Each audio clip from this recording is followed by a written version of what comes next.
Hello, ladies and gentlemen. Welcome to another episode of GeekVerse podcast. I am the Crab, Taylor Field, and I'm joined by I am the sea snake, Kirklin Patzer. yes, and if you haven't guessed by our nicknames, we are on the amazing journey of the House of the Dragon spoilers review series. We're on episode 3 tonight. That's going to be talking about. It's going to be a good time. Before we get into that with our non-spoilers and spoilers thoughts, a couple of plugs. You can find us with your internet connection in the search bar. GeekVerse.ca is our home base. GeekVerseCast is our Twitter. GeekVerse on our Facebook. And you also want to make sure you check us out on our Patreon. We get ad-free, exclusive early episodes and a whole plethora of other awesome, amazing content. Shout outs to Kirklin there, dropping that there. And our Patreon producers, the legendary Aaron Braden, the absolutely magnificent April of Darkness, the absolutely stellar of stellar Smalley Biggs, and the absolutely incredibly amazing Joshua Wright. Thank you. You folks are the gears that are keeping the podcast going right now for us to that Patreon. Can't thank you enough for your dedication and support. What am I missing? Oh, that's what I'm missing. Kirkland, what do we got going on there? Go check us out on Manscaped. You can get yourself 20% off if you use our promo code GVPOD. And as I said, you'll get 20% off. You'll also get free worldwide shipping. You also support the podcast. That's another way to support us, and it really, really helps. And you get to just support your package down there. You know, they got amazing products on there. We've talked about it many times in the past, so definitely go check out the website. They got everything from lip chap to nose and ear hair trimmers to, of course, the legendary Lawnmower 4.0. So definitely go check them out. And yeah, Brilliant. Other than that, I think you killed all the other plugs, Taylor. Nothing else. I hope I didn't miss anything. No, you did fantastic. Check out the Geek Ultimate Alliance Network. They're always just a fantastic group of people over there. I should know how many shows there are a week, but I'm pretty sure there's a show every day of the week over there, and it's fantastic. We got Marvel, DC, Star Wars Alliance. Like, it's just good stuff over there. Anything else you want to shout out? Side quests. Dylan's always killing it on side quests. I know I'm recording an episode with him sometime soon. I believe that'll be dropping Tuesday. Will be just as is tradition on the side quests. It's always fun talking about gaming news and just some other things going on. So make sure to check that out. But yeah, let's just get in the episode. Let's get I'm into so it. excited. Yeah. So, Episode 3. These don't have like titles, right? They're just like the classic season 1 episode, whatever. Yeah, gets into it. Yeah, it doesn't really have a title. No title necessary, honestly. On a show Actually, like this, I'm gonna maybe lead us in with your non-spoiler thoughts. I'm gonna Google if there are titles to this. Yeah, we want to be sure if we're talking shit about them not having title cards on their episodes. But episode 3. If you tuned into our other 2 episode reviews at the end of that last week's episode, I really thought that we were going to be going into this one with just guns a-blazing, like people ready to just burn to a crisp for some dragon fire.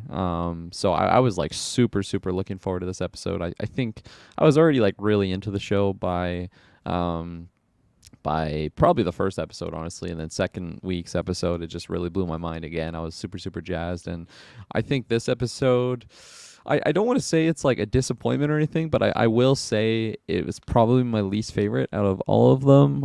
But like it's still phenomenal. I like if I had to compare like all of them, this is definitely not a fail by any means, but it's just like not quite to the peak of what those first 2 episodes were for me, at least. I feel like there was just some things on here that were like I guess I could call them boring. I was gonna say like unnecessary maybe, but like they are necessary because there is some story things in there. But I just felt like the excitement that I had like leaving episode 2, it just didn't really fully deliver on this week's episode. But it's still really good. I'm still really looking forward to next week's episode. So I think like if this is the worst of all the episodes for the entire season, I think this is going to be a stellar series, honestly. So I think the actors and actresses are still doing absolutely phenomenal.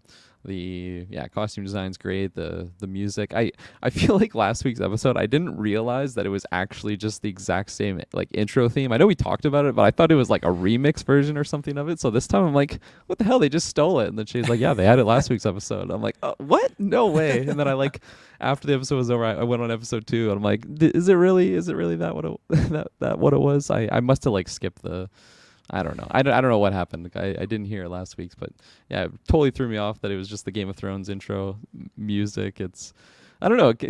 Like it's kind of weird, isn't it? Just like reusing that exact same one, even though it's for a completely different show. Like I get it, it's the Game of Thrones world, but it's just still weird to me.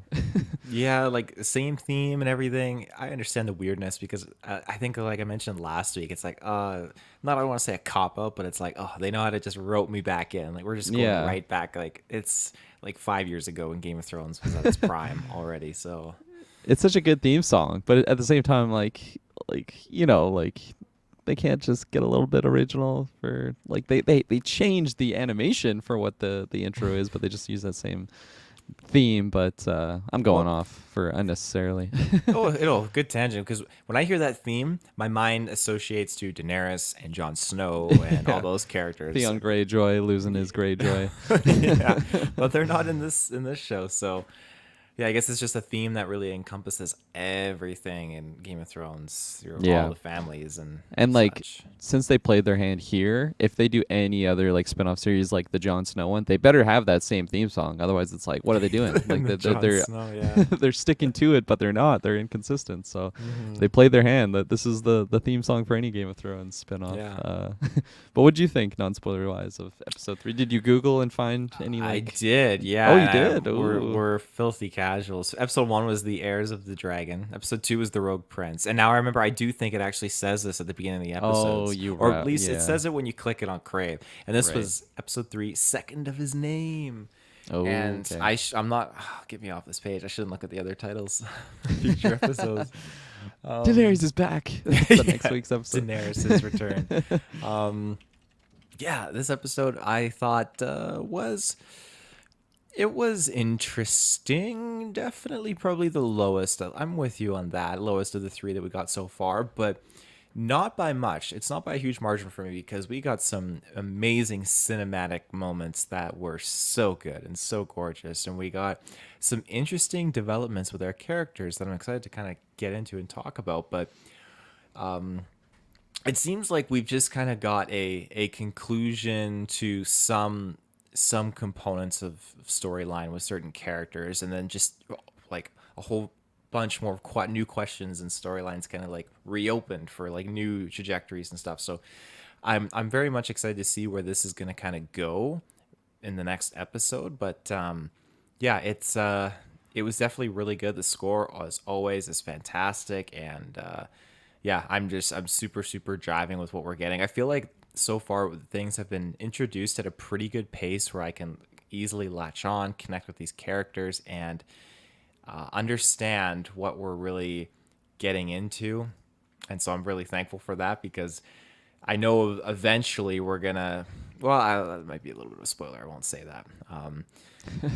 Things will change and it might get a bit confusing. So I'm glad that right now we're just still in this time period where they're doing a good job at helping us learn the characters, learn the families. Because even you said like you were looking through the Targaryen family tree there, and It's confusing. it's Yeah. confusing. Especially when you Yeah. see whenever you see like the word or like yeah, the title sister wife, it's like that's always a bad sign. What is a Like sister wife? the king's sister, like, well, that's his sister that he married and became a wife and then had babies with. So like Oh yeah. immediate sister too. That's when you get into the wild inbreeding. Oh my gosh. Now, this is much of a spoiler, but I'm just kind of curious. They were said like when I was 10 and 7 or 7 and 10. Does that mean he's Yeah. talking like I was 17?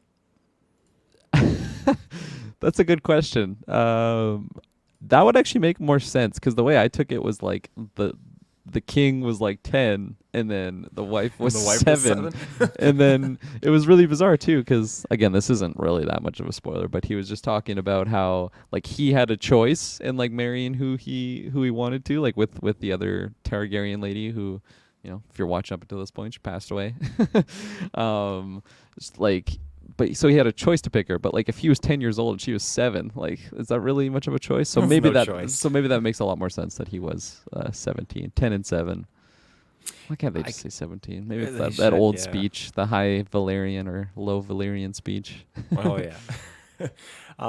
That's all my thoughts. So without further ado, unless you got anything, we can just dive into some spoilers now. Yeah, I think I have like one thing that I want to talk a bit about the show. I don't know if it's spoiler too much. Maybe I'll just save it since we're already close to that point.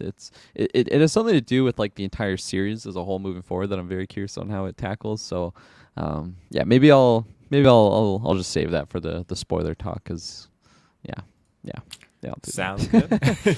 All right. Well, we will be back in three, two, one, and we're back.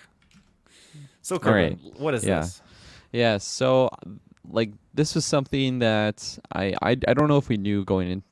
Someone probably knew going into the show. I feel like I probably knew at some point, but I completely forgot about it. How like the time skips work because they're covering so much time. Obviously we've talked about how like there's two different actresses playing the character of Rhaenyra. So there is going to be a decent stretch of time that they're covering. I would imagine if it's like a full life period that they went through the effort to actually get two actresses, so they must be covering like a wide range of time. Mm-hmm. Now, it's not always clear when these time jumps happen, and like I guess they make it clear enough because in this particular episode, like Lady Alicent Hightower, like she's already gave birth to Aegon. He's 2 now, and she's like super preggers with the second baby, right? And there's no 5 years later or any like timestamps for that. And on like one side of the argument, I actually like that they do that because it makes it a little bit easier for maybe the filmmakers not being like, okay, this is exactly 9.5 months from this event, like just trying to map everything out. Like it's probably just easier if you don't have to go through those like through that effort. But I still feel like you have to do a decent job at yeah, like explain it to the viewer at least like a rough range of like where they are. And they do that, right? Because they do mention Aegon's age of being 2, and because she's super pregnant, like you could imagine what, like 2 3 years max, like probably since like the last week's episode. Mm-hmm. um and I feel like getting back to like the negative side of doing these time skips is like the end of last week's episode was so intense, not only for like the Daemon and Lord Corlys going to battle, but like honestly for the Rhaenyra dynamic with her best friend, like just announced to marry her dad. And then we don't even get any of that meat and potatoes of the drama like for three, we don't see them for 3.5 years later, and like that was literally last week's episode. I feel like it's a bit of a con because like I just have to imagine that like they've not even talked since then. Maybe that is the case because in here like they seem like they talk when necessary. Like Rhaenyra really doesn't want to have anything to do with Alicent. I don't know. Mm-hmm. I just feel like going forward with the show, like if every episode is like a multi-year time jump, I feel like I'll honestly like I'll be losing a lot of stakes for like a lot of that drama, especially if it leaves the way that it did for episode 2, right? Because like literally it's like I'm marrying Alicent and then Rhaenyra just like storms off, roll credits essentially, right? And then when we see them again, she's already 9 months pregnant essentially. She's she looks huge. And then she has already a 2-year-old. Like I don't know. Like I'm a little bit unsure. I feel like especially going forward, like with next week's episode and the week afterwards, I'll have a good baseline of like how much time we're skipping between each episode, and if it's consistent or if it's like drastic every once in a while, because we didn't get like a multi-year time jump from week 1 to week 2. That was like a 6 month, right? Yeah. Yeah. So is this just like, is this a thing where first we had 6 months, now we have 3 years, next one's gonna be like 13 years? Like I I hope think that's not. it. I Oh, honestly is it think actually? we're gonna Okay. jump at because yeah, like they have obviously as you mentioned like older actresses playing certain characters. I think Rhaenyra is gonna be a different actress. My assumption is next episode because I Next feel like episode. this episode kind of ended this arc. I feel like that we kind of hit, so that's what I speculate at least. Do we know? Is it 10 total? The episodes? I can't even remember. Let me pull up the Probably ask episode this every count single episode. again. Because if it is 10, like I think it is, or I thought it was, I could honestly see it being like 5 of the younger actress and then 5 of the older actress, like completely like split right down the middle. But I've been wrong many times before.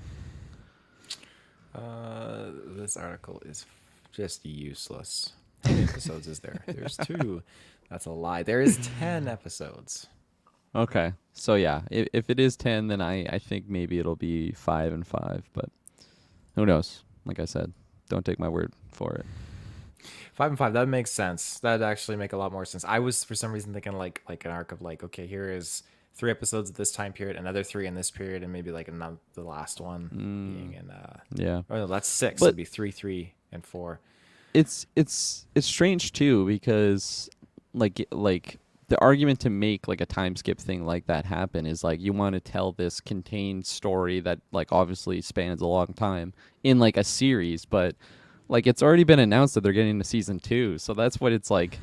Like, are we just gonna keep jumping multi years between each episode? I don't know. Like, I don't want to judge it too harshly because we're only on episode 3. It's right now, so I'll save my concerns, for the end of the season at least, so I can like judge it as a whole on how much time we're skipping. But it's just weird for me, like if we're doing those skips because we're just and like Damon and Rhaenyra, like they just haven't talked for that long. Like, okay, I guess that happens, but I feel like there's some juice there. There's some Yeah. juice there that I want to unpack, and if we're just skipping all this time, I feel like we're missing out on that. What do you think? I agree. Like this is a over a 2 year long war that has occurred because last we see it, they're like Corvus and Damon are going to war, and that was it. And now here we are in the fallout of that, and it still seems like okay, they're losing badly. It's not going well, which sucks. But this is a lot of content that I wanted to see. I wanted to see them going to war and everything like that. And we got the end of it in this episode, which was okay. But you're right. There's so much conversation that is so important that we missed. The fallout of Rhaenyra talking to Alicent Hightower and just seeing how pissed she is. And I guess they wanted to capitalize on the fallout components, like when she's just like playing her song on repeat and this poor Baird is just like, get me out of here, like this is just torture. And that awkward moment when you're being told to stay, and then like it's kind of like what's a good example of that? I guess not you're at work and one boss is telling you to do one thing and the other boss is telling you to do a different thing, but like it's stressful, and he was emanating stress. But I When you wanted have your more of that. girlfriend and you have your wife, and your girlfriend tells you to do one thing, and then your wife tells you to do something else, right? That'd be the same Don't you example. mean like your wife and your mom, or No, I don't you chose my mean your words wife? carefully. Yes, Okay. two ladies. No, it was a ridiculous example. I But guess yours yeah, would work. Who would have superiority over the other one though in that dynamic? The wife and the mother. the wife. The wife. Okay. But you're not coming out unscathed either way. Okay. There you go. Yeah, it's troubled seas for sure. Um, but yeah, I think you're right. There's a lot of dialogue that we missed, and it's unfortunate. And I wish that we could have explored more of that because 2 years is a long time. The king is still making terrible decisions. I feel like he is not changed at all. He's He's losing not bits of looking like, himself. oh, he lost another finger. It looked like so. He's clearly not doing good. I I'm want to know honest. what his I'm not gonna lie plans though. are. I'm honestly surprised he survived like 3 years. I thought he was like a goner after like that one episode. We just see like the dude like picking the goo out of his like open wound there. So to make it 3 years and only like lose one extra finger, I think he's doing all right. He doesn't look Yeah. like he's bleeding out of the eyes or anything. No, he's having healthy kids too. Looks like so that's Yeah. okay. Um, but yeah, he's just not making good judgment calls. I feel like there's a No. lot of people that I know that in life they like to get into a position of power or something like that, and then when kind of shit goes sideways, they just complain. They work hard and they overwork themselves to get in this position of power, but then when duty and they're being told they got to do this stuff for their job, they just complain like, oh no. And that's just kind of like him, like, must I anger one to please many more? Like, just he's freaking out. He's Poor stressing. Jim. Oh yeah, he really is. Yeah. One last thing I'll throw on too, just my issues with the time skip thing, especially from last week's episode, is like when we left and we were going to battle, like not only was it intense that we're going to battle, but also it's just so intense that like these two characters, Corlys and Daemon, are like just outright objecting like the king's word. Like that's got to have some again more meat and potatoes to unravel, for next week's episode, and that didn't even happen. And then it led to this battle that we didn't really see much of. Like, I understand that we got like the combat sequence at the end, but like really, like they have this foe that we met at the end of last week's episode. It's like, oh, is this guy gonna be around the entire season? By the end of it, they just like pull away his like severed body. And it's just like, oh, I didn't even hear this fucking guy say one word. Like, I don't even know who this guy is. Like, they said his name, but it just meant absolutely nothing to me. And Like I hope this isn't a theme that we just like, oh, we're going to war against this guy, and then they like showcase him at the end of one of the episodes, and he looks like a fucking Hannibal villain. Like he looks terrifying, and then he's just like nothing happens with him. I don't know. I think that's a bit of a letdown. I honestly thought, because his name's the Crab Feeder, and yeah, Craigus Drahar. I thought they said like They're gonna his say name his was name's Craig. Rhaegar. Craig. Yeah. Craig. I'm like, fuck. I We already know who Craig is. He's this guy, isn't he? There's Craig. Yeah, that's him. Spitting image. He almost looked like him with that gray skin stuff he was doing. Yeah, I thought when they said Drahar, I honestly thought they said Rhaegar. I was like, what, is this guy a Targaryen? Whoa, this is going to be crazy. But clearly that was not the case. Yeah, I don't see like there's like just looking at like his history, there's really not that much. He's just Just some leading guy. pirates and outlaws, just some guy. Yeah, nothing really concrete. So I guess he's just like a filler villain for the time being, which is not how they sold it. They made it seem like this guy was No. the ultimate big bad, and he got sliced in half in this episode. This guy's gonna be the new Night King. Yeah, definitely not the case. He was just not looking good. No. Like practical effects wise, he was fantastic, but just like his sickness, he was not looking good. And Madison asked me like his men are pretty good to like notice his like little nods. I'm like, yeah, what if he was like twitching and like his men just run out like the wrong command or something like that? He seemed like he had a little bit of twitch going on. He must be Oh yeah, drinking some salt water. yeah, absolutely. That one guy, I guess we should touch upon him at the very beginning. He was just talking shit. He got the horrible like nail through his hand, and then he Yeah. sees his saving grace. He's so happy, and he's like just so stoked, like, "Oh, save me, my lord!" And he just gets squashed so hard. Oh man. And he didn't even get like he probably like survived for a little bit afterwards, right? Like it didn't squish his head. It just like squished his torso. Probably like super shock and just died. His brain registered every bit of pain Yeah. of being crushed before he died. Save me, my lord. as soon as Damon flew in, it's like there's no way like he has friendly fire like indicators on. Like he doesn't know who the fuck's down there. He's gonna murder everyone.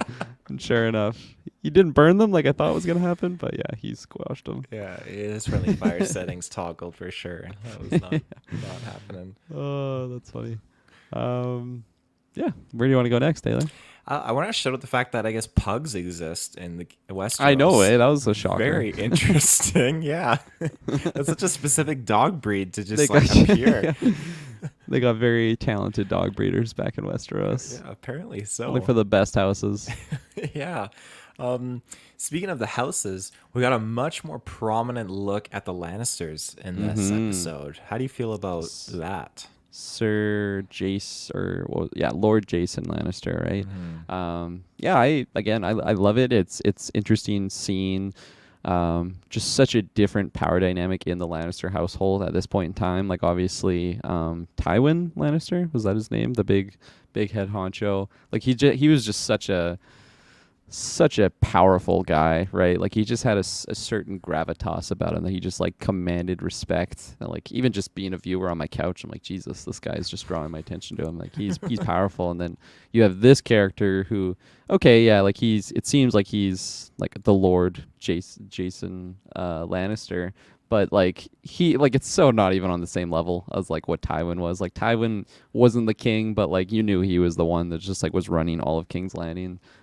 So it's funny seeing those different dynamics. And like I mean we've already seen like a Stark by now. We saw Baratheon, right? I believe already. Like just seeing those different households that they have the familiar garbs and like sigils and stuff, so you can kind of like notice them, but like some of them they appear to like even just look similar to like that bloodline. Like the Starks, he just looked like someone from the north, looked like one of the Starks that we've seen already from Game of Thrones. But this one, it was just very noticeably different, I would say. And but like I like it all. I like all that history stuff, seeing different houses and like kind of where they are at this point in time.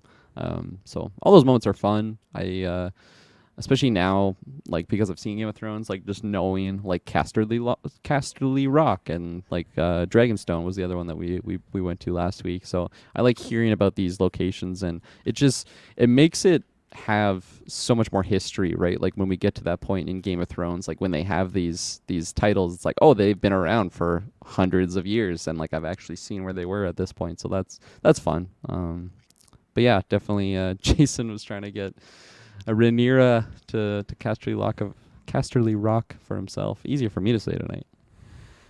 Yeah, that was a bold play because I like how they kind of commented on that, like his pride is pride, I think something like that. But Pride has pride. yeah, he's clearly just in it for like fame and glory, all that kind of jazz. Like at the moment he walked up and started talking, you can just it clicks. You're like, oh, this guy's bad news. He's like, this is the finest mead made in the halls of Lanceland or whatever he said. Lanceland. Just rubbing me the wrong way. And I like I'm all about Queen Rhaenyra. Like she is Yeah. easily my number one MVP right now in this show. I mean Oh yeah. I think she's fantastic. And so she like rolls her eyes and scoffs at him. I love that.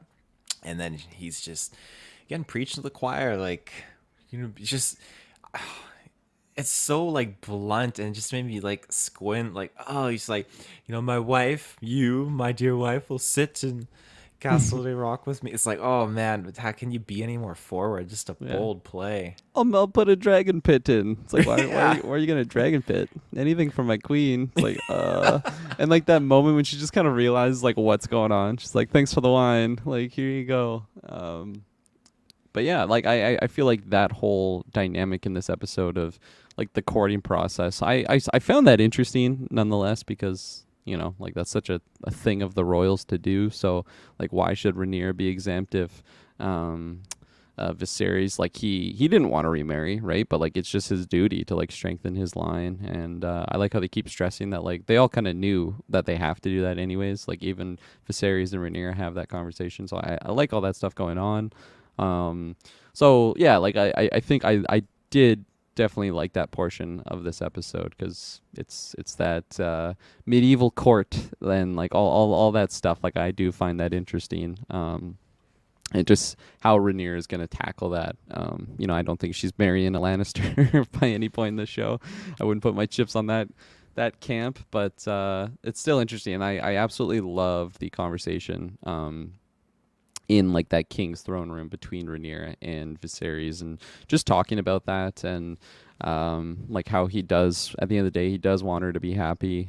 So that like that's where you're saying like you can kind of have your own choice, find who you want. And then I love the line when she mentioned or sorry, let me rephrase that. When he started mentioning that like because we're royals, like we are in place of power, like we have to marry for advantage. And then she just like completely switched it around, threw it in his face, pulled the Uno reverse card. It's like, well, if it was for advantage, like you would have married the Valerian chick, right? And he's like, touche. Like he didn't even like he didn't even try and like work around it. He was just like, you got me there. And then he just like moved on. It's just like this guy just doesn't give a fuck. Like he's so he's so just warped in his own mind. And I don't know if it's his tetanus that he's been dealing with for like 3 years because he just got that rusty sword cut and he just keeps losing fingers. But yeah, he's definitely showing like holes in his leadership style, I'd say. And like he's not like an imperfect leader because like clearly he does have a lot of love for like his kingdom and stuff like that. Like he's no Joffrey, but yeah, like you can definitely just understand how a person in power like that would just get manipulated by his own court. And like we're already seeing that from the Otto Hightower guy, right? I'm very impressed. I'm pulling all these names out. Thought it was gonna take me like at least by episode 5 to get some of these names down pat. You're doing good. Yeah. Quick shout outs here to Gabriel in the chat. Hey guys, good night. Just finished the last episode. Good night to you too, Gabriel. I liked it a lot. This dragon is new dragon, or was it Damon's one? It is definitely Caraxes dragon. However, Yes. the other dragon that we saw at the end, for some reason I thought, oh, it's Viserys, but it's not Viserys by any means. It was one of the Valyrians. I think it was a new Valyrian character that we did not meet yet in his dragon, I'm assuming. It was a Valyrian? Because I believe so. I thought 'Cause I think Valyrians don't have dragons. Isn't that what well, they Corlys don't, but was? I'm assuming it was I'm assuming it's I can never say her name right. Rhaenyra, Oh, Rain. Oh, yeah, it's like Rhaenys Rhaena's, or yeah, something like Rhaena's. that. I think because she's Targaryen, so it might be her Mm. firstborn child. Because they had a son, and that was the pitch that other court member pitched to Viserys was like, "Hey, you Oh, should yeah, like marry Waynor. your daughter Rhaenyra off to him, so you strengthen that bond again between Viserys, not Targaryen Viserys, and, House." and Valyrian. Thank you. God damn. It's the So I think, Y's, I think. That's what throws me off. Too many Y's in these names. yeah, I'm gonna confirm that right now, though, just to be Yeah. sure. No, absolutely. Yeah. It's and like I mentioned I didn't love the just whole like battle sequence, I guess, for what it was shown, but the like the whole situation, like when we see them like kind of having their war meeting like outside of the live battlefield, that was just such a beautiful shot. When you have like just the ships like sailing in, they're taking like artillery fire from the shore, and then you just have like a dragon come in just like dropping like fire bombs on the mountain. All of that stuff, it just continues to impress with the visuals and CGI. I think all that stuff just looks absolutely fantastic. Mm-hmm. Find anything, or do I need Absolutely. to keep killing time?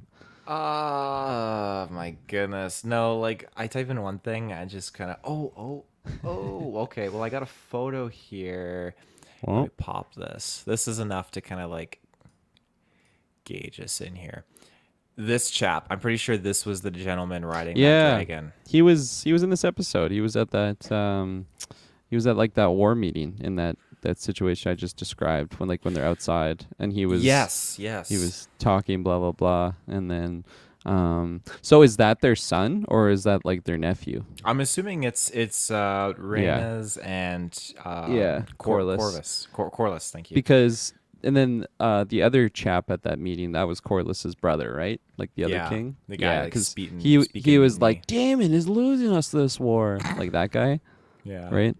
Yeah. yeah, definitely. So yeah, I wasn't or I wasn't exactly sure who like who the father was in that dynamic. So yeah, that makes a lot more sense that is Corlys, and because yeah, like the person flying on the dragon, it looked like they kind of had longer hair as well, right? It was like silver, like classic Targaryen or Yeah, Valyrian blood or whatever the yeah. hell they're called. That just to speak more on that scene when they're having their council, I loved how the ships are coming and you just see the fireballs coming out of the can't remember, like the stepstones, I guess is what it was called, and the Mm-hmm. dragon flying over, Craxus flying over, just dishing out That's what damage. I It was just just so talked about. cool. Well, To be I know. fair, you were googling. To be fair, but, I apologize. Yeah. I was like, the artillery fire was so awesome, and the I dragon comes apologize. in dropping I hell was bombs. googling who this It's character fair. was. But stacking on what you said because you said it's so great. Perfect.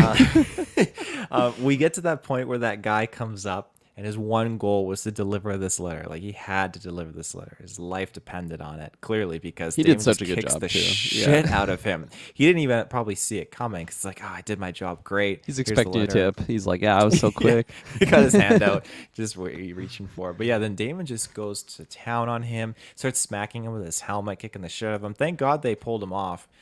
I wasn't sure what he was going to do. I was afraid of what the letter said, but clearly he just has pride. He didn't want his brother's help. And yeah, I thought he was going to burn the letter, but he handed it off to those other guys. And obviously they were super happy to see that. But, well, were they super happy? Maybe they weren't. I think maybe all in all, it just kind of got made them pissed and like, you know what? He's just going to choose to help now. Like, screw him. We're just going to get and win this on our own. But Yeah. or maybe that was just Damon's It, plan to do on well, his own.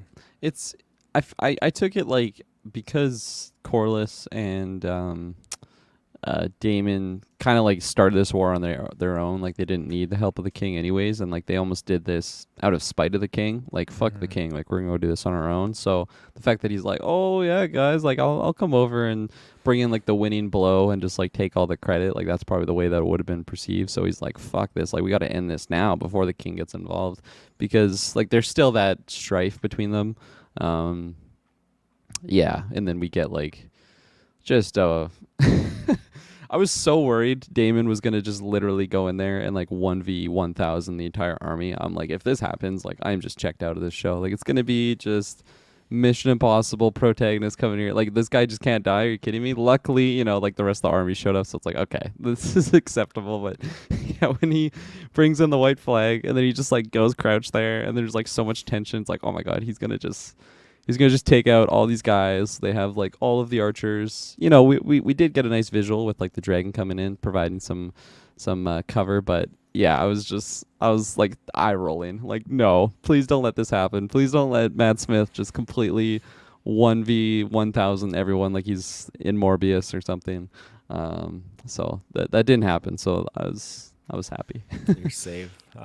Gabriel says, like, I didn't know how to say "Don't kill the messenger" in Yeah, Valyrian. clearly. Clearly, I was getting whoa. 300 vibes. Yeah, Leonidas. 300 vibes. This is madness.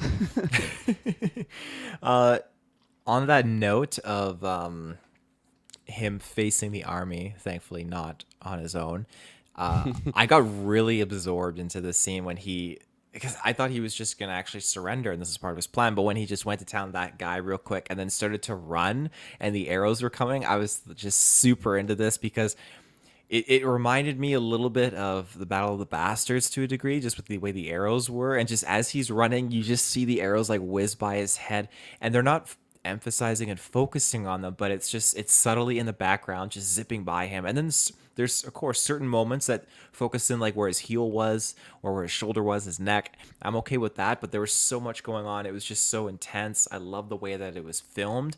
And finally, he takes a few painful shots, and like two in his like shoulder and like upper chest and one in Oh his yeah, leg. It's just brutal, but he breaks the arrow. He stands up like a boss when all the men are coming like out. Boromir, eh? Looking like Like Boromir. Boromir. Yeah. They took the little ones.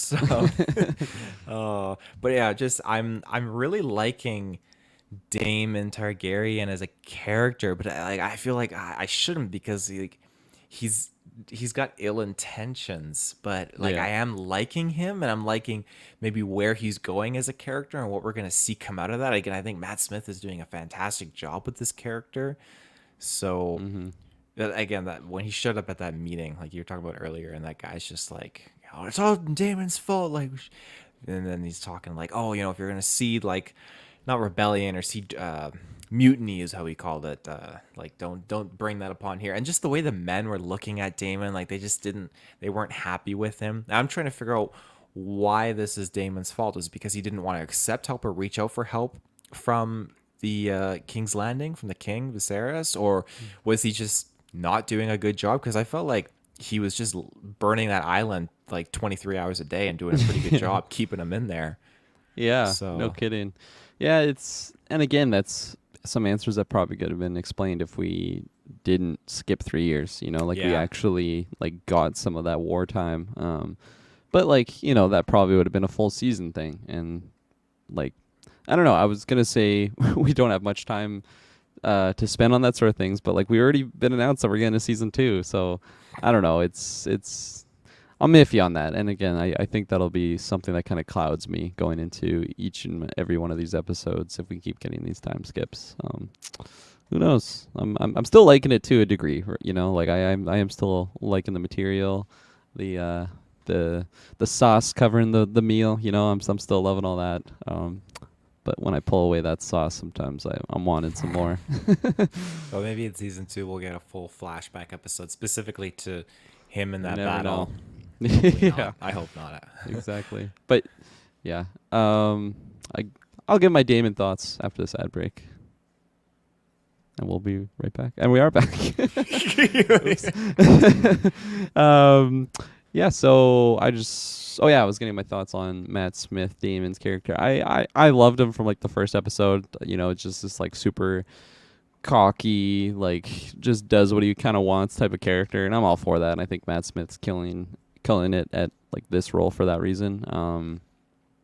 Yeah, like, and I still love his armor and everything, and just like this type of position, or this character that has this type of position, that he is just like the brother of the king, but like he's not the heir. Like, he doesn't have a family really of his own, like his own heirs or anything like that. So he's just like, he just rides his dragon into battle and just fucks people up. It's pretty awesome.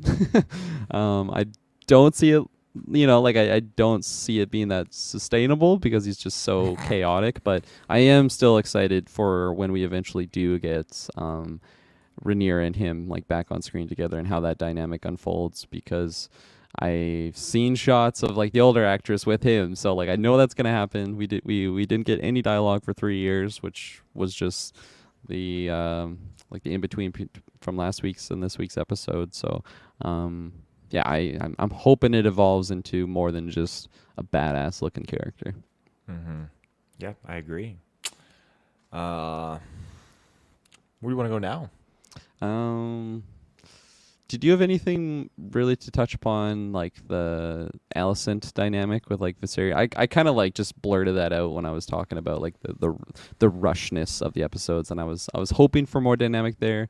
But yeah, like we're in this position where like she's now the queen. She's just like spitting out babies like it's nothing. I guess now Otto is like giving her more motivation to like, you know, be a little Grima Wormtongue in the ear of Well, that's just Viserys, it. and Like, she's a puppet. She's got strings. Otto's got his strings all over her right now. mm-hmm. Yeah, 100%. What do you think's gonna happen going forward? Uh, She gonna develop into more than just a puppet, or it's hard to say. Like, I don't think she's helping him with his D&D sessions anymore. I think no, that's they're too past. busy. Yeah. So it's interesting. Like, she developed a little bit of, I want to say, backbone in this episode, because she was resisting her father, because her father's been manipulating her this whole time. And when she came forward against her father and said, like, I don't want to raise my son to like turn against his sister. And I love that. I thought, okay, this is great. Like, this is Alicent's, like, we knew her tensions were always good the moment we met her character. And now this is just really representing here, because now she's in a position of power, and now Otto is like trying to play his cards right and sneakily, and I think that's clever. But when we were initially liking his character, it's just turning more into like, I don't like him. I don't like his intentions. I don't like how he's pulling his cards and his strings. And I was trying to look at where the High Towers ended up in Game of Thrones, and well, one of their descendants was serving the King's Guard, commander of the King's Guard, I believe, and protecting. I think it was when Jon Snow was born, and I think Ned Stark came in to fight him in combat. I think that was one of the High Towers. So the High Towers obviously have a real strong moving forward connection with the Targaryens, but I'm not sure if they were still kind of kicking around after that in Game of Thrones. I think this is an interesting, and I could be completely wrong, and correct me if I'm wrong. I think this is an interesting introduction to where the High Towers start to really kind of form into the Targaryen family line, and it's ultimately their undoing, as we see where Targaryens end up in Game of Thrones. I think that also seals the fate for the Hightower family. Again, I could be wrong. It's been a while since I saw the Game of Thrones series, so I need to revisit that. But that's kind of my assumption right now, based on what I know. Yeah. Yeah, I don't think it's going to go too well for the High Towers. Otto's definitely getting fucked up at some point. Damon's going to return. He's going to see this little dweeb in there. The Stannis wannabe. I still think those actors look so similar. They really do. Yeah, it's uncanny, actually. Yeah, like you mentioned, she's like starting to kind of like become like her own voice, I'd say, as opposed to being like a little bit more puppet. Like she even kind of pushes back on Rhaenyra, you know, like I feel like that whole dynamic, and again, we kind of have to assume because we haven't seen those, like that filler between last week's and this week's episode, but it seems like she's always had this dynamic of, like she does kind of realize that she was a little weasel, like around her best friend, like didn't say anything about like the whole dynamic. All of a sudden she's gonna be boning her dad. That's a very weird thing to just happen to you. But like in that courtyard scene, right, with the bard, and she like just straight up like just pulled in like her queen's powers right there, just like, no, I need to talk to you, and this is the way it's gonna be, and like again, like being just forthcoming with that, I guess. So that was definitely interesting to see, but I'm still wanting more. I'm still waiting for her to actually be this Game of Thrones character that's playing the Game of Thrones, you know, someone like Cersei that's just like has her own kind of plots, because I think that is going to be the case going forward. And like I haven't read the books, anything, so like I don't, that's just an assumption, but I'm just under, yeah, I'm under that assumption for like the breadcrumbs I think that have been laid, at least around her character, because she's always seemed like she does like playing that game of like being a lady at court, and she seems super thrilled, obviously, um, about like putting on her mom's dress, of just like seducing like the king, and that like she was totally game for it. It seemed. I don't know if that's just because of her father's grooming, or if it's because she's just starting to like it, and maybe it's a bit of both in that regard. But I do think it'll be at one point in time. Maybe it'll be after Otto just gets his fucking head chopped off or something. But she'll really be like one of those players, and like kind of a force to be reckoned with. And again, I have a feeling that'll probably happen with like the changing of the actors, like the older actresses that are playing. And I say older actors, they're not even like old people. It's not like we have an 80-year-old actress coming in. It's just like the next actress. I think Olivia Cook is the one playing Allison Hightower, for the more mature Alicent character, and then the younger one, I'll have to get her name because I don't remember what it is top of my head, but yeah, so I'm very excited for when that happens, and if it doesn't happen, I think that'll be a letdown for me. Oh, fair point. I think you're right though. I think it probably will happen because, again, like as much as she was standing on her own ground, she still did follow along with what Otto was wanting, and it was interesting because the king is getting it from Otto, the hand, and now his wife, who is Otto's daughter, and we're in the situation where they're trying to make the king play this card of maybe Rhaenyra gets married, but gets married to someone they pick that she thinks she is choosing. Some mind games, it almost felt like. And like it also appears like, okay, we need Aegon to be the next heir. We've seen Viserys come clean, like on your mother's memory, that I'm not gonna like supplant you and make your brother king. You're gonna be Mm-hmm. like the heir, the next heir that's going to stand. And I like that. I like that they had that moment. But then I also feel like, okay, now this makes sense because we had a little bit of highlight when Jason Lannister was talking. And now if she marries someone, then she relinquishes her status as being the next heir. And so now this is what Otto wants. But Otto has shifted his line of sight. Okay, well, if that's not the case, let's get the incest going on. Let's marry her to the 2-year-old brother, which is like, what the hell? Like, Yeah. that's a bold play. It's like we've been exposed to it before in Game of Thrones and just other medieval type, like history things. But every time they just like say that on screen, it's just like, ugh. You never get fully used to it. No, not at all. Like I don't even. That's just yeah. Here's your husband, 2-year-old brother. Your 2-year-old Aegon. brother. Yeah. Ugh. Yeah. No thanks. Um, Gabriel's back in the chat. He says, I liked episodes 1 and 2, but with this one, I started to get the feeling that I'm watching Game of Thrones series. So glad that having those feelings back again. Yeah, that's awesome. It's a great feeling to have. There's a lot of good shit in the Game of Thrones. I don't know why I said shit. I was just excited. More after watching The Rings of Power this week. I kind of appreciate more than HBO is going with something more mature. Yeah, absolutely. Less like just full on floppy dongs in the series. That's definitely they've even just like women nudity. I feel like they had that in the first episode, and then really nothing since. It's just been some gross crabs eating people alive. So I'm curious what Mhm. decision if they made that decision, or if it was just like, oh shit, we're 3 episodes in, we forgot to throw some dongs in the episodes. Get a cock or two in the next They have episode. like a quota to meet. It's like at least this amount of dongs in one season. The Game of dog Thrones. quota. I just always think of the South Park episode when they cover the Game of Thrones. It's like floppy wieners, and they just emphasize not regular wieners. They got to be floppy. They're not erect. Just flaccid wieners. That's what they had. I like the Uh, South Park Lord of the Rings ones too. But I mean, we'll talk about that another South time. Park's I just guess. amazing. Yeah. Oh yeah, yeah.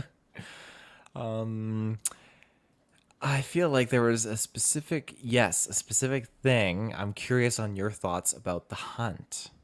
Because I feel like there's a lot Yes. of symbolism going on here. Yeah, absolutely. I got that same feeling too. I feel like I'm one of those people that is probably smart enough to like notice when there's like, oh, this is probably really similar, like a lot of symbolism here, but I'm not smart enough to be like, oh, this symbolizes this meaning to like this situation here. But no, I think that was a very powerful scene. Just like the whole capturing of like the white heart. I think that's what they called That's what it. they were calling it, yeah. And they didn't find a white heart. It's like, we didn't find it. This one's big enough, right? And there's just like a group of no less than like 30 men and like hunting hounds just like surrounding this creature, and they're just like wrapped it around with like ropes and everything, you know, like holding it down. And then you just have this like king who's missing two fingers, like is not war ready, like not physically in shape. Like he just like struts up, takes this like really nice designer spear and just like stabs it, misses, and then Yeah. like the creature's just like screaming out in agony. And like it's a very powerful scene. I actually enjoyed it for that reason. It's unsettling, obviously, for what's shown, but I think it's just such a yeah, it's just such a powerful like image and like thing to get across. I think there it's just like, and like even after like they stab it, like there's just like that round of applause, like, oh my god, he did it, our great king. And it's just like he literally did nothing here. Like he's like panting after he like did these two thrusts. It's just yeah, I'm not smart enough to be like, oh, this symbolizes this to here and there, but it was just a very powerful scene. And then of course, you know, you have like the actual white hart that like walked up to Rhaenyra. That was just a very sweet scene, and the way that she handled it, right? She kind of took things into her own never let me rephrase that. She didn't take things into her hands. She just like made the decision, like, oh, don't worry about it, like sheath your sword. And like maybe that's the type of ruler that she would be, you know, over like like maybe if I want to analyze it this way, that like maybe Viserys didn't love that whole ordeal, but he just did it because of tradition. Like he's done so many other decisions, like whether it's remarrying, like marrying Alicent, like just bearing an heir, doing all these things that are like forced to tradition. I feel like Rhaenyra is going to be the one breaking through that. Maybe her decision in that moment to just like not kill the White Hart, even though it's like such a powerful omen. Mm-hmm. I don't know. Maybe I'm just grasping onto something in the mist there, but I like that whole sequence of that stuff. And Yeah. No, I'd echo what you said. I'm just gonna quickly shout out to Gabriel. Thanks for your time, guys. You're funny. Have a good night. It's kind of late where I live. See you next week. Keep doing this nice talk. We'll see you next awesome. week, Gabriel. Yeah. Thanks for coming. Thanks for coming, Gabriel. But yeah, just to echo what you basically said, I like that the parallel because of the kind of leader that she would be and how she would be queen of the Seven Kingdoms. I love that because yeah, this white stag strolls in. So yeah, just leave it. Sheath your sword, as you said. Like I love that so much. It's just moments like that really hit me, and I like the depth that you get from seeing a leader act like that, or someone that would be an amazing leader. Whereas the king, yeah, he's all about just his duty and everything. He's literally just stroking out here, just can't handle himself, and it's just such. I was telling Stroking Madison, out. yeah, stroking out. God. Hope I've never like so out of shape. Someone's like, this guy's stroking out over here. My God.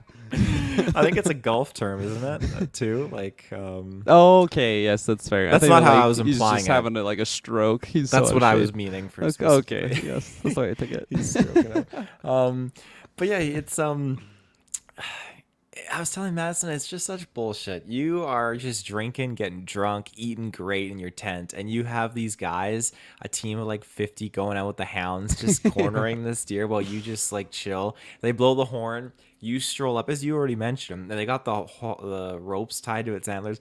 Poor thing. This is just the worst scenario in the world. And yeah, sure enough, dies. But it seems like this is just a general theme because the hunt is very significant, as we learn in Game of Thrones. What Mm-hmm. this is what really does in King Sh- Baratheon. Shay was like, "Oh, this buck is gonna just totally kill the king right here." I'm like, "It better not, because it's the same thing that happened to the other Baratheon. They're just gonna be like repeating the whole story there." So I'm glad he Yeah. didn't die to that specific one. But yeah, Mhm. Yeah, he kept stayed in it. Um, I loved how between like them getting their own prize with this stag, I love that Sir Christian went up, and again we get to see this friendship that's obviously transpired over the friendship. past 2 years. Yeah. You know, Mm. little ooh. Seems like they've had some little googly eyes between the two of them. I really cannot pin a point on like who the love dynamic is going to be with Rhaenyra. I have a scary feeling it's going to be Damon in some way, shape, or form. But That's what I'm scared of too. but like from the minute that they introduced this character, I just like looked over at Shay. I'm like, oh, that's a handsome man. Eh? Oh, what's Rhaenyra gonna think? And then of course she's like, oh, that's my champion for this tournament. It's like, oh, this is the dynamic. I can feel it. But we'll see what actually happens amongst those two. But yeah, at least at this point, they're definitely friends. She seems like she can have some confidence in the things that she talks about with him, and so I did like that whole sequence when they like scurried off away from the camp. I liked all that. Just their conversation, them running off, the super just gory way that she'd murder it, and again, very like unkingly compared to the way that Viserys like killed his his target, I guess, right? Like he didn't get any blood on him, and she just like is still wearing like the blood as she like just ventures back. So sorry, I kind of jumped in there, but I had a No, lot I'm of glad things you to did. throw off. I'm glad you did. I thought that after she killed that thing, they were just gonna go to town, just rip each other's clothes off, and just like go at it. Icarus! Yeah, but I loved how that whole sequence unfolded. I loved how she was covered in the blood and walked back into the camp with their prize like hunt, and everyone, all the it focuses on all the men of these families just looking at her and staring at her. I'm like, yeah, you know what? Fuck all these like men, these prideful men in their families, their houses, and look at Rhaenyra just proudly going through, not going up to the king, the queen, or anything. She just goes to the camp and just is looking like a badass. And I loved it. It was so awesome. When she stormed off, and then they were having their campfire, and they were just having this really good heart-to-heart conversation. And then you hear like the noise in the distance, and I thought, okay, I'm preparing myself mentally because I'm thinking I love Sir Kristen so much already. He just seems like a very honorable man. I'm thinking Game of Thrones loves to screw over the honorable man so hard. And I'm just waiting as he's standing there. There's no music. It's quiet. He's standing there and you see the darkness in front. I'm waiting for like Boromir arrows to just shoot out and just pelt him and just take him down. And I'm so glad it didn't happen. Yeah. So it didn't happen. It's just a boar that actually really fucked him up. Like that initial hit. Oh, it flew him. Yeah, I don't think you're wrong in like your hypothesis there that like whenever do we get these like honorable characters, Game of Thrones just likes to tear them away from our fucking cold dead hands because we're just like we just love these characters. They take them away from us in like such a brutal way, and I feel like that's honestly going to be the case. That like when it does happen, it'll be like very gut wrenching. It'll be a character that we just really hate, and they just murder him in such a terrible way. Because I've seen it happen too many times before. Seasons like 1 and 2, man. So many of my favorite characters just got taken away from me, but yeah. Absolutely. Another part on that scene when the boar jumped onto Rhaenyra and it was just that like panned out scene of her on the ground, the boar just like clawing at her or whatever. I honestly thought, because it was such a prolonged scene, like, wow, are they just like destroying her like in this moment? Like, is she just getting like her face just shredded up here? Like that was not the That's case. why they have to get a different actress. It's like not for time skips, just because they look so fucked up. They put this real actress in the situation and she got horribly injured. This real boar. Great CGI animal wildlife though. It's definitely, I mean, it's noticeable, but it was good. I think it was noticeable, and like compared to the dragons, like the dragon stuff, I feel like 98% of it isn't noticeable. So when it is like a little bit noticeable, it's like, oh, that's a little fuzzy, but it's like, wow, just the quality that, or like, yeah, the quality that we can compare it to just in this own show. It's awesome. I love that they're like, you know, dragons aren't like in 90% of the show, but I don't think that would necessarily be a good show if they were just like going that route. So I like the healthy balance that we have with the dragons. I think it's still enough to really feel like they have a place like in this world. Like it's not like we just have one, like we don't have one character, Daenerys, that has access to like 3 dragons. It's like, no, dragons are here and like they're relevant. People know of the dragons, and I think they are delivering that well enough, like by just showing them like what we mentioned. You know, I mentioned it and then you reiterated what I said with like the Syraxis just like mowing down the countryside. It's awesome, and all that stuff looks good. But yeah, with the boar stuff, I think it might have been too just like a lot of shaky cam and like dark scenes, so they had a lot of tricks to cover it up, but it was still a little bit noticeable there. But I've seen much worse within the month, within the last month. So yeah, you can see where their budget goes. It's clearly like, okay, dragons are number one. Like when they're planning the show out, they're like, "A dragons #1 budget. This is it." And then maybe actors. Yeah, maybe actors, then wildlife, and then like dead last is the city, because you get those city shots. Like, fuck, it's so bad. It's so bad. Oh, you're so right. Like, I feel like some of the villages look pretty good, like the CGI villages. I can tell they're CGI, but it's no King's Landing. Like, look at it, my sons. Isn't it wonderful? That's exactly it. That's so funny. Oh, well, Um, we already mentioned like the costume designs and everything, but specifically like Lord Corliss's troops, like when they had like that battle at the end, just like the little like attention to detail on their armors, because I think their sigil's like a seahorse or something, and yeah. it's like on their chest, on their helmet too. I was looking at some like just stills of like the armor sets and everything from like the little designs on the trim of their shoulders. It looks so good. And again, I love like the different details amongst the different houses. It looks so sweet. I eat all that stuff up because they easily could have just done like classic medieval tunic, for like a warrior. But like, no, this is from this house, and like this is a person of power that has like a lot of wealth. So clearly, like they would have the armor set to match that. So yeah, I loved all that. I'm gonna pull up that because like I couldn't agree. It's also the You thumbnail Yeah, it was the image thumbnail too. I was gonna mention. Great Yeah, choice on the thumbnail. Yeah, look at that.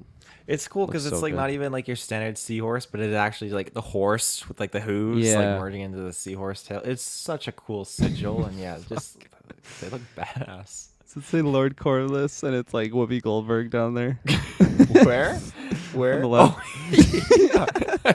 There's another one I saw too, like Google. right here. Like, is this actually Should be Whoopi the Goldberg? thumbnail for next week. Like new still from House of the Dragon. Like, is Whoopi Goldberg actually in this? No, there's no. Well, I won't say there's no way, but fuck. That's so Hopefully, funny. this isn't like too much of a spoiler. Maybe she is. Who's in? She's the last villain. Game of Thrones prequel. Whoopi Goldberg. It's just, God. it's so odd. That Like, I image didn't is know. so funny. Yeah. Oh, she looks like one of the twins from Matrix 2. Majors. Yeah. Yeah. Well, speaking of twins, actually, that's another good point. We learned that Jason Lannister is actually a twin because I don't think we knew Yeah. that. His other twin Yeah. is one of the court members or council members. Mm-hmm. Yeah. Again, I don't know too much about like this era of like the family members because like there'll be so many like a Jason or no, sorry, not a Jason, like a Jamie or something. It's like, oh, is it that Jamie? No, there's no way because we're 200 years away. Or, I mean, I was mentioning to Taylor offcast. I was on like the family trees and like there's so many Aegons in the Targaryen like family. I understand that all the people are just related to each other, all that inbreeding, but still, like, come on, just for simplicity's sake, like. Finding some different names, people. Multiple Rhaegars, multiple like Rhaenys and things like that. Viserys, of course, because like Viserys was Daenerys' brother, right? In Game of Thrones as well. So, so confusing. Yeah, yeah. Too confusing. I think that's all my notes though. I've gone through all my notes as well. Yeah. Cool. Right on. Well, Still liking the show. We're still gonna keep watching it, keep reviewing it. yeah. Made it We'll this let far. you know if we stop. Like, Yeah. it's not doing it for us anymore. No. We'll be here till the end. But yeah, thanks very much everyone for tuning into this episode 3 review of Game of Thrones House of the Dragon. We'll be back next week with that review, many other reviews. Yeah, Rings of Power, She-Hulk, Andor's will be popping off soon. So you can find all that and more in the search bar. GeekVerse Podcast. That's right. Bye-bye. Bye bye.